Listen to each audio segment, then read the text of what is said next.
क्या आप जानते हैं कि रामायण जैसे महाकाव्य के रचयिता वाल्मीकि कवि एक खूंखार डाकू थे। यह वीडियो है रत्नाकर से महर्षि वाल्मीकि बनने की पूरी कहानी। एक ऐसा इंसान जिसने पाप, हिंसा और अंधकार में जीवन बिताया, लेकिन एक सवाल, एक मंत्र और कठिन तपस्या ने उसे दुनिया का पहला कवि, आदि कवि बना दिया। इस वीडियो में आप जानेंगे रत्नाकर डाकू कौन था, नारद मुनि ने ऐसा कौन सा प्रश्न किया जिसने उनका जीवन बदल दिया, मरा से राम कैसे बना, महर्षि वाल्मीकि को त्रिकालदर्शी वरदान किसने दिया, रामायण की रचना कैसे हुई, लव कुश और माता सीता की पूरी कहानी। यह कहानी सिर्फ वाल्मीकि की नहीं, यह कहानी हर उस इंसान की है जो अपने अंधकार को प्रकाश में बदलना चाहता है। कल्पना कीजिए एक ऐसे खूंखार इंसान की जिसके नाम मात्र से ही जंगल का सन्नाटा और भी गहरा हो जाता था और जिसकी आहट सुनकर रास्तों पर चलने वाले मुसाफिरों की रूह कांप उठती थी। एक ऐसा क्रूर डाकू जिसका पैसा ही था निर्दोषों को लूटना और चारों ओर खौफ फैलाना। लेकिन फिर एक दिन कुछ ऐसा हुआ कि यही व्यक्ति आगे चलकर बना दुनिया का पहला कवि, आदि कवि, महर्षि वाल्मीकि। रत्नाकर डाकू से महर्षि वाल्मीकि बनने का यह सफर रहस्यों, चमत्कारों और आत्म साक्षात्कार की गहराइयों से भरा हुआ है। तो आखिर ऐसा क्या हुआ कि एक खूंखार डाकू जिसने न जाने कितनों को मारा और लूटा,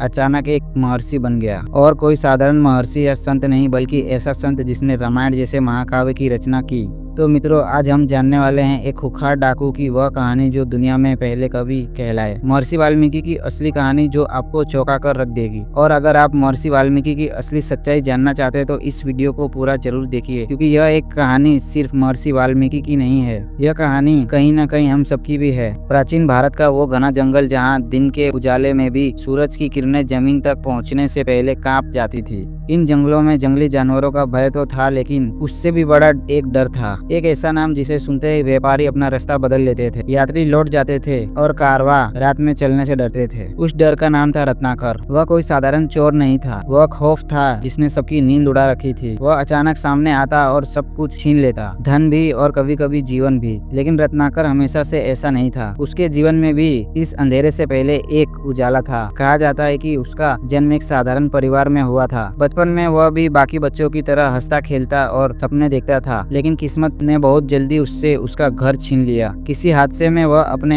माता पिता से बिछड़ गया। अकेला, डरा हुआ और दुनिया से अनजान वह जंगलों में भटकता रहा और वहाँ उस घने जंगल में उसे भीलों के कबीले ने अपना लिया। अब वह जंगल उसका घर बन गया था और वह लोग उसका परिवार। भील कबीले में जीवन आसान नहीं था। वहाँ जीने का मतलब था संघर्ष। वहाँ बचपन खेल में नहीं, शिकार में बीतता था। रत्नाकर ने धनुष उठाना सीखा, जंगल के हर रास्ते को पहचानना सीखा और यह भी सीखा कि कमजोर बनने का मतलब है मर जाना। धीरे धीरे वही जंगल उसका शिक्षक बन गया और कठोरता उसका स्वभाव। समय के साथ उसके कंधों पर जिम्मेदारियां आ गई। उसका अपना परिवार था, पत्नी, बच्चे, बूढ़े, माता पिता। उनके लिए भोजन चाहिए था, सुरक्षा चाहिए थी, लेकिन समाज ने उसे कोई सम्मानजनक रास्ता नहीं दिया, जिस कारण रत्नाकर ने एक ऐसा रास्ता चुना जो उसे एक गहरे अंधकार में धकेलने वाला था, लूट का रास्ता। उसे लगने लगा कि जंगल में ताकत ही सबसे बड़ा धर्म है। वह यात्रियों को लूटता, निर्दोष लोगों को डराता और जब कोई विरोध करता तो उसे कुचल देता। हर अपराध के बाद वह अपने मन को एक ही बात कहकर शांत कर लेता, मैं यह अपने लिए नहीं, अपने परिवार के लिए कर रहा हूँ। उसके लिए यह अधर्म नहीं था, बल्कि कर्तव्य था। उसे लगता था कि अगर उसके अपने लोग सुरक्षित हैं, पेट भरा है, तो बाकी दुनिया का दर्द मायने नहीं रखता। धीरे धीरे उसका दिल पत्थर बनता चला गया। करुणा, दया, पश्चाताप, यह शब्द उसके जीवन से गायब हो चुके थे। उसके लिए हर इंसान सिर्फ एक शिकार था। रत्नाकर उस समय अपने जीवन में सबसे गहरे अंधकार में था। वह खुद को सही मानता था, ताकतवर मानता था और अपने फैसलों पर गर्व करता था, लेकिन उसे यह नहीं पता था कि जिस जंगल को वह अपना साम्राज्य समझता है, उसी जंगल में उसका सामना एक ऐसे व्यक्ति से होने वाला है जो उसकी पूरी सोच, उसका पूरा जीवन और उसकी आत्मा तक को झकझोर देगा। वह मुलाकात जो एक डाकू के जीवन का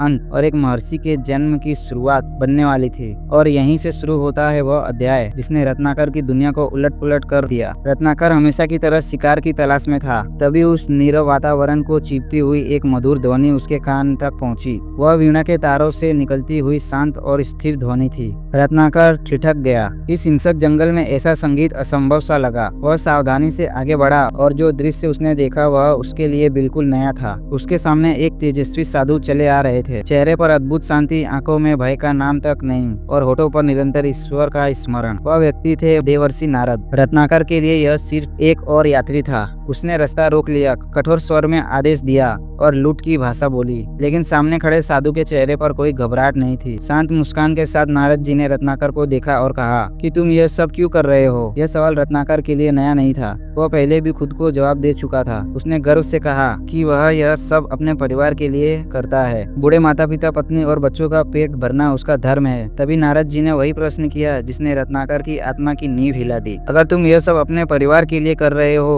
तो क्या तुम्हारा परिवार तुम्हारे इन पापों के फल में भी तुम्हारे साथ भागीदार होगा। रत्नाकर पहली बार चुप हो गया। उसने कभी इस बारे में सोचा नहीं था, फिर भी उसका अहंकार अभी जीवित था। उसने बिना झिझक कहा कि उसका परिवार जरूर उसका साथ देगा। नारद जी मुस्कुराए और बोले, तो जाओ, उनसे पूछ आओ, मैं यहीं प्रतीक्षा करूंगा। रत्नाकर को पूरा भरोसा था। उसने नारद जी को वहीं रोका और तेजी से अपने घर की ओर दौड़ पड़ा। घर पहुंचते ही उसने सबसे पहले अपने माता पिता से प्रश्न किया कि क्या वे उनके पापों का भाग बांटेंगे। माता पिता ने उत्तर दिया, उनका पालन पोषण करना उनका कर्तव्य था, लेकिन पाप का बोझ हर व्यक्ति को स्वयं उठाना पड़ता है। यह उत्तर उसके लिए पहला झटका था। वह पत्नी के पास गया, उससे भी वही प्रश्न किया। पत्नी ने कहा, उसका और उसके बच्चों का पालन पोषण करना उसका धर्म है। हम आपके दुख में साथ दे सकते हैं, पर आपके कर्मों का फल तो आपको ही भोगना पड़ेगा। उस क्षण रत्नाकर के भीतर कुछ टूट गया। इस परिवार को वह अपने अपराधों की ढाल समझता था, वही ढाल उसके हाथ से गिर चुकी थी। उसका सारा अहंकार, उसका सारा तर्क एक बार में बिखरने लगा। उसे पहली बार एहसास हुआ कि वह कितना अकेला है। उसके पापों का भार सिर्फ उसी को उठाना है, कोई साथ नहीं देगा। टूटे हुए मन से, भारी कदमों से वह वापस जंगल की ओर लौटा। अब उसके चेहरे पर क्रूरता नहीं थी, बल्कि पश्चाताप था। वह वही रत्नाकर नहीं रहा था जो कुछ समय पहले था। वह नारद मुनि के चरणों में गिर पड़ा। उसकी आवाज कांप रही थी, आंखों में आंसू भर रहे थे। उसने नारद मुनि से कहा, हे मुनिवर, मुझे इस अंधकार से निकालने का मार्ग दिखाइए। यह सुनकर नारद मुनि ने उन्हें कुछ ऐसा बताया, एक ऐसा मंत्र दिया जिसने रत्नाकर की दुनिया बदल दी और बन गए महान कवि। तो आखिर क्या था वह मंत्र, चलिए अब जानते हैं महर्षि वाल्मीकि बनने की असली कहानी। लेकिन उससे पहले अगर आपको हमारी वीडियो अच्छी लग रही हो तो इसे एक लाइक जरूर करें। नारद मुनि ने रत्नाकर को उठाकर देखा। उसके सामने अब कोई खुखार डाकू नहीं खड़ा था, बल्कि एक टूटा हुआ पश्चाताप से भरा इंसान था। नारद जी समझ चुके थे कि यह व्यक्ति दंड का नहीं, मार्गदर्शन का अधिकारी है। उन्होंने शांत स्वर में कहा कि केवल पछतावा ही पर्याप्त नहीं होता, पापों की गहराई से बाहर निकलने के लिए तपस्या की अग्नि से गुजरना पड़ता है। रत्नाकर ने बिना किसी प्रश्न के सिर झुका दिया। उसके भीतर अब अहंकार नहीं था, सिर्फ एक ही इच्छा थी, मुक्ति। नारद मुनि ने उसे एक मंत्र दिया और उसे इसी मंत्र को हमेशा उच्चारण करने के लिए कहा। वह मंत्र था राम। लेकिन वर्षों की हिंसा, क्रूरता और अज्ञान ने रत्नाकर की आत्मा को इतना अशुद्ध कर दिया था कि वह उस पवित्र नाम का उच्चारण तक सही ढंग से नहीं कर पा रहा था। उसके मुख से राम की जगह मरा मरा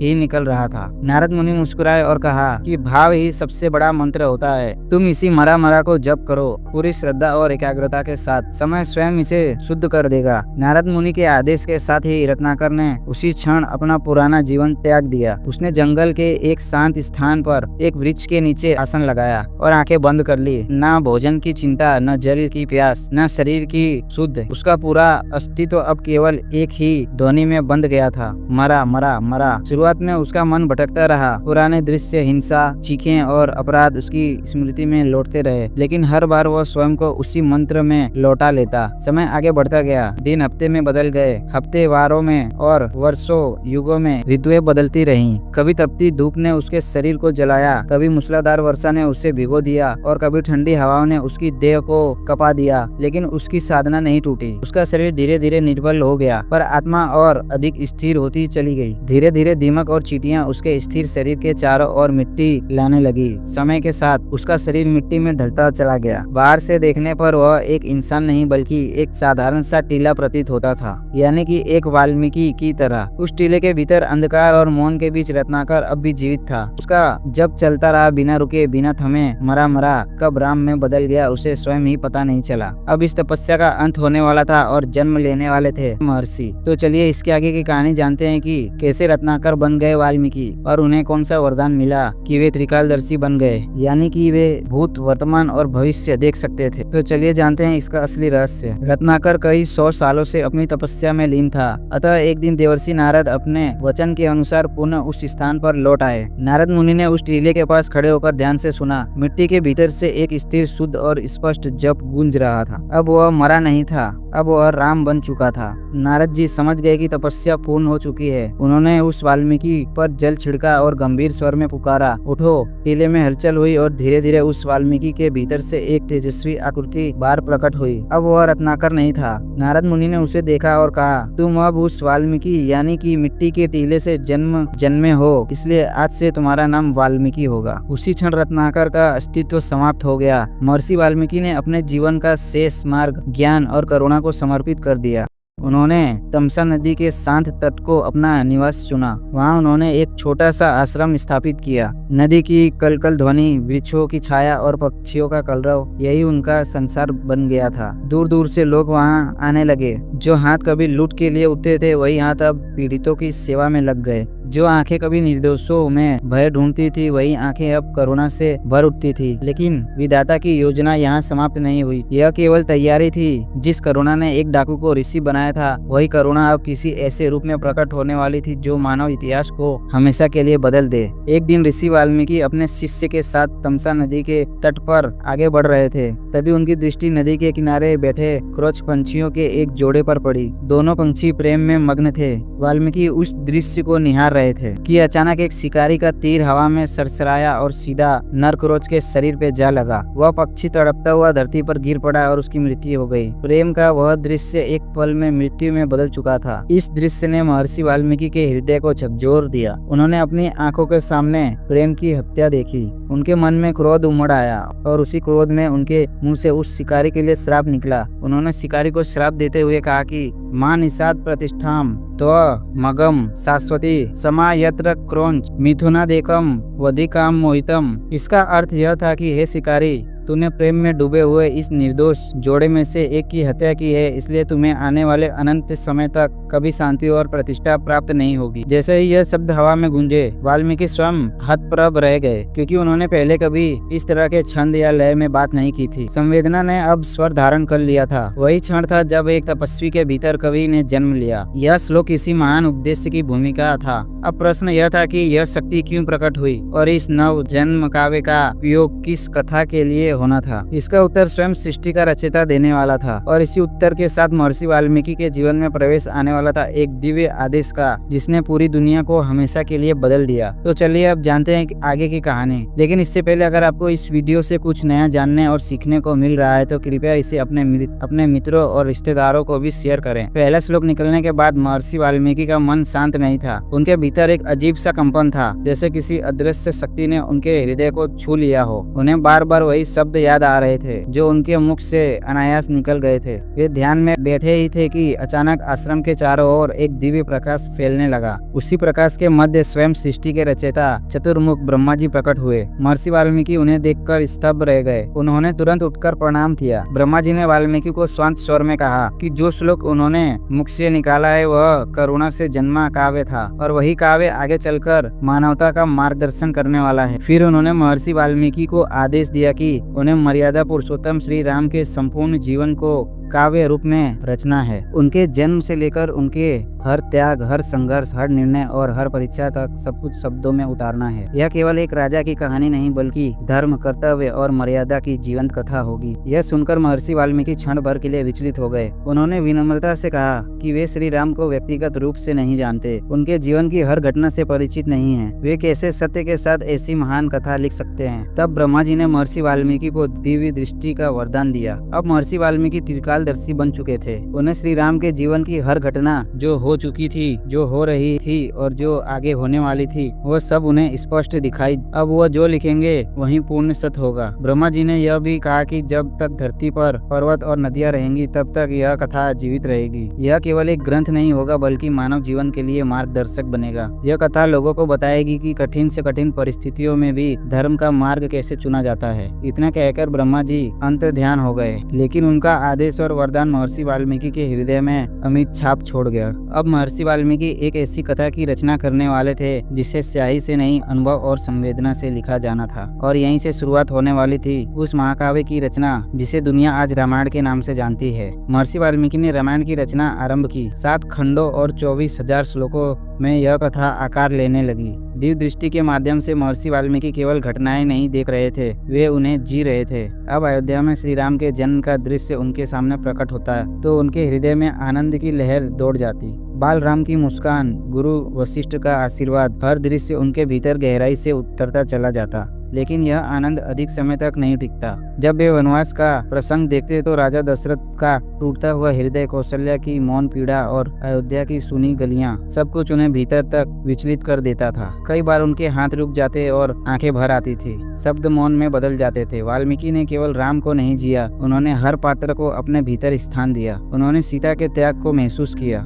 एक ऐसी स्त्री जो हर परीक्षा में भी मर्यादा नहीं तोड़ती। उन्होंने लक्ष्मण की निस्वार्थ सेवा को देखकर जो हर क्षण अपने भाई के लिए खड़ा रहा। सीता हरण का प्रसंग लिखते तो उनका हृदय क्रोध और पीड़ा से भर उठता था। जब वे राम के वियोग को शब्द देते तो वह केवल कथा नहीं रहती, वह करुण पुकार बन जाती। कई बार कहा जाता है कि रामायण के श्लोक में महर्षि वाल्मीकि के आंसू भी घुले हुए हैं, क्योंकि यह ग्रंथ उन्होंने दर्शक की तरह नहीं, एक साक्षी की तरह लिखा था। वे केवल लिख नहीं रहे थे, वे सह रहे थे। वाल्मीकि जानते थे कि यह कथा केवल उनके समय के लिए नहीं है, यह आने वाली पीढ़ियों के लिए लिखा जा रहा है, उन लोगों के लिए जो जीवन के कठिन मोड़ों पर सही मार्ग खोजेंगे। रामायण एक आदर्श समाज की कल्पना नहीं, बल्कि आदर्श जीवन का मार्ग है। यही कारण था कि हर श्लोक के साथ वाल्मीकि का दायित्व भी बढ़ता गया और उनका हृदय भी अधिक संवेदनशील होता चला गया। लेकिन जब यह महान रचना पूर्ण हुई तब एक प्रश्न अभी शेष था, इस कथा को संसार तक कौन पहुंचाएगा? कौन इसे उसी भाव, उसी शुद्धता के साथ गाकर लोगों के हृदय तक ले जाएगा? महर्षि वाल्मीकि को यह पता नहीं था कि उनका उत्तर स्वयं उनके आश्रम में पल रहा है और यहीं से शुरू होने वाला था उनके जीवन का एक और महत्वपूर्ण अध्याय, गुरु बनने का अध्याय। रामायण महाकाव्य की रचना पूरी हो चुकी थी, लेकिन महर्षि वाल्मीकि के जीवन का सबसे महत्वपूर्ण और भावात्मक अध्याय अभी भी बाकी था। वह समय आया जब मर्यादा पुरुषोत्तम श्री राम को एक धोबी के ताने के कारण भारी मन से अपने प्राणों से प्रिय और गर्भवती पत्नी माता सीता का त्याग करना पड़ा। लक्ष्मण जी उन्हें गंगा पार एक निर्जन जंगल में अकेला छोड़ आए, जहाँ माता सीता असहाय होकर विलाप कर रही थी। महर्षि वाल्मीकि ने अपनी दिव्य दृष्टि से यह देख लिया कि स्वयं साक्षात लक्ष्मी स्वरूपा सीता आज वन में निराश्रित हैं। उनका करुणामय हृदय पिघल उठा और वे तुरंत उनके पास पहुंचे। उन्होंने सीता जी से कहा कि वे स्वयं को अकेला ना समझें, क्योंकि यह आश्रम उनके पिता के घर जैसा ही है और वे यहाँ उनकी पुत्री बनकर रह सकती हैं। इस प्रकार जो दृश्य अब तक रामायण के रचयिता थे, अब वे स्वयं उस कथा के एक रक्षक पात्र बन गए। समय बीता और उसी आश्रम में सीता ने 2 तेजस्वी पुत्रों को जन्म दिया, लव और कुश। महर्षि वाल्मीकि ने उनका पालन पोषण किया। वे उनके लिए केवल गुरु नहीं बल्कि पिता तुल्य बन गए। लव और कुश ने वही वेद शास्त्रों का अध्ययन किया, धर्म का अर्थ समझा और साथ ही उन्होंने शस्त्र विद्या में भी दक्षता प्राप्त की। लेकिन उनकी शिक्षा का सबसे महत्वपूर्ण अंग था रामायण। महर्षि वाल्मीकि ने उन्हें अपनी रची हुई राम कथा कंठस्थ कराई। हर श्लोक, हर भाव, हर प्रसंग लव और कुश ने केवल याद नहीं किया, उन्होंने उसे जिया। वीणा के साथ जब वे रामायण का गान करते तो आश्रम का वातावरण जैसे ठहर जाता, पशु पक्षी भी स्वर में खो जाते और शिष्य मौन होकर सुनते रहे। महर्षि वाल्मीकि जानते थे कि यह दोनों साधारण बालक नहीं हैं, वे राजकुमार हैं, लेकिन उन्होंने जानबूझकर उन्हें उनकी वास्तविक पहचान से दूर रखा। उनका उद्देश्य उन्हें राजवंश का गर्व नहीं बल्कि मर्यादा का बोध देना था। उन्हें नहीं पता था कि वे किसके पुत्र हैं, लेकिन उनके संस्कार उन्हें उसी मार्ग पर ले जा रहे थे जिस मार्ग पर उनके पिता चले थे। समय आने पर सत्य स्वयं प्रकट होने वाला था और वह सत्य केवल एक परिवार को नहीं बल्कि पूरी अयोध्या को झकझोरने वाला था। अब बस प्रतीक्षा थी उस क्षण की जब गुरु की छाया में तैयार हुए यह 2 बालक संसार के सामने वह कथा गाने वाले थे जिसे सुनकर स्वयं राम भी अपने निर्णयों पर मौन हो जाएंगे। और यहीं से शुरुआत होती है वह अध्याय जहाँ कथा अपने चरम पर पहुँच चुकी है। समय ने करवट ली, अयोध्या में अश्वमेध यज्ञ का आयोजन था।